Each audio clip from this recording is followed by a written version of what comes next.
আজকে এই যে গণ অভ্যুত্থানকে স্বাধীনতার উপরেও স্থান দেওয়ার একটি প্রচেষ্টা একটি মহল থেকে আমরা লক্ষ্য করেছি অত্যন্ত দুঃখের সাথে। স্বাধীনতা যুদ্ধের সাথে, স্বাধীনতা সংগ্রামের সাথে কোনো কিছুই তুলনা করতে পারি না আমরা। সবার উপরে ৭১-এর মহান মুক্তিযুদ্ধ চিরকাল এইভাবেই থাকবে।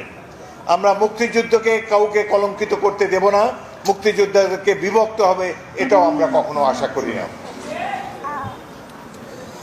কিছুদিন আগে একটি বক্তব্যের প্রতি আমাদের দৃষ্টি আকর্ষিত হয়েছে। জামাতে ইসলামের পক্ষ থেকে বলা হয়েছে যে এদেশে দেশপ্রেমিক হলো শুধুমাত্র সামরিক বাহিনী এবং জামাতে ইসলামী। এই বক্তব্যে আমরা আহত হয়েছি।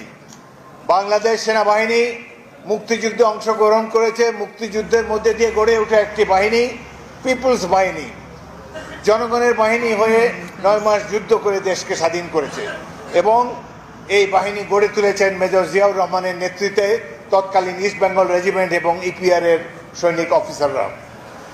বাংলাদেশ সেনাবাহিনীকে কারো সার্টিফিকেটের প্রয়োজন নাই, তারা দেশপ্রেমিক কি দেশপ্রেমিক না। তাদের অতীতে ভূমিকা, ৭১-এর ভূমিকা, বর্তমান ভূমিকা, প্রত্যেকটি ভূমিকা সাক্ষ্য দেয় তারা সব সময় জনগণের পাশে ছিল, ভবিষ্যতেও জনগণের পাশে থাকবে। তবে জামাতে ইসলামীর এই বক্তব্যে আমি অবাক হয়েছিলাম। আমরা ভেবেছিলাম এখন একটা সুযোগ এসেছে, এই সুযোগে বোধহয় তারা ৭১-এর ভূমিকার জন্য জনগণের কাছে ক্ষমা প্রার্থনা করবে। সেটি না করে তারা ৭১-এ তাদের ভূমিকাকে জাস্টিফাই করার চেষ্টা করছে এবং এখন দেশপ্রেমিক হিসেবে আবির্ভূত হয়েছে।